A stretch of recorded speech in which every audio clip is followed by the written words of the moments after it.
Ladies and gentlemen, I once again welcome you to my channel. Thank you for viewing my content. Thank you for subscribing.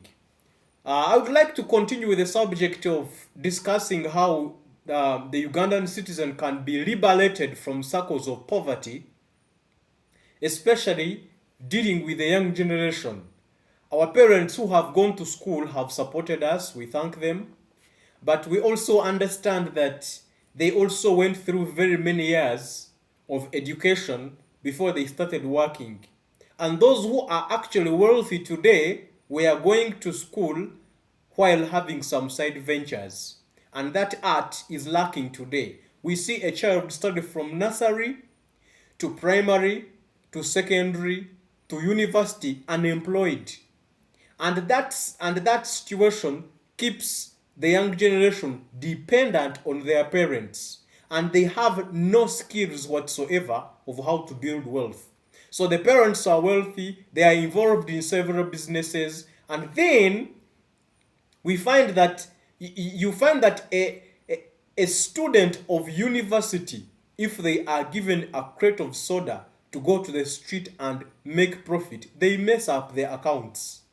They will have, by the time they balance, they will have less money compared to the bottle of soda they went with the street. Obviously, that is a problem. It's a serious problem. So parents who are skilled and who have gained skills of how to build wealth and how to make things work are pushing children to school and are telling them to sit and read books theoretically, and they have skills they have amounted over the years that they are not giving the children to learn from. So why? And in most cases it is not their problem, because they are also busy in the rat race, going to work every single day of the way, going early in the morning at around 5:30 and coming late in the evening at around 10 in the night. Every single day, January to December, every single day. This man is busy, no family time, nothing. So at the end of the day, we see the young people isolated in this narrative. We see them isolated, and that isolation alone does not exempt them from what you are trying to say, does not exempt them from the problem you are trying to shield them from by sending them to school. Because at the end of the day, when they finish this education that you are sending them to acquire, they are going to study from nursery to P7 to senior 1 to senior 6. No job whatsoever, no job. Even in the senior 6 vacation, someone will sit home and wait for the 8 months to end or the 7 months to end so that they can go to the university. They go to the university, no job. They are not working. They are sleeping in a hostel, studying, and by the time they graduate, this person has no skills whatsoever to make money.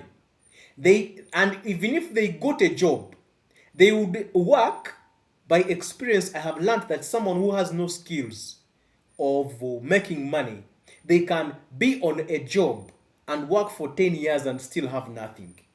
Not because they're not earning money, but because they were not programmed to invest from childhood. So at the end of the day, we have circles of poverty in most of our societies. Even if you gave somebody money today, that person may waste it, not because they want to waste it, but because they were programmed from childhood not to invest. They were programmed to move through life theoretically and dependent on somebody else who has the skills to make money, and those are the parents. So in a situation like that, we really have to discuss how this has to change. And if we are to change all that, we have to go back to the grassroots. We have to go back to the foundation. We have to go back to where things start from. And that is infancy. We may not do much, about students who are already in universities. We may not do much about secondary goers. We may also not do much about people who are about to finish primary schools. But there is a whole lot we can do concerning the children who are being born today. Those children are the ones who can become agent changes, and they can influence the old ones once they see their example. That is why I am saying that the education system should consider introducing these hands-on skills and money-making ideas to a child when they are still young, because even the Bible says, train up a child in the way he should go, and once they are old they shall not depart from it. Train up a child in the way he should go, not only by telling them, my son, don't steal, don't disorganize yourself. No, you should also train them up in the way they should go money-wise. They should learn how to build wealth when they are still young, so that they can grow up not only with theoretical, not only with theory information that is going to delay their earning until they finish university.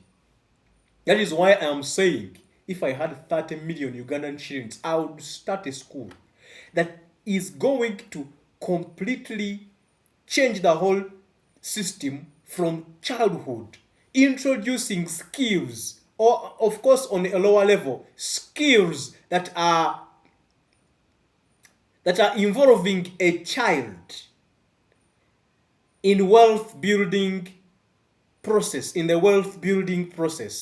and also orienting the parents of these children not to isolate them when it comes to issues that deal with wealth, because the only inheritance that you can really leave for a son or a daughter that you have is what you have trained them.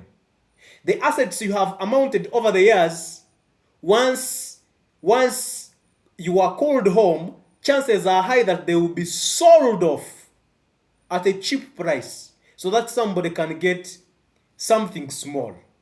But once these children know the process and know what it means to build these things, they are going to attach value to those assets. And they are going to grow up with a mindset of keeping what you have built and even building more.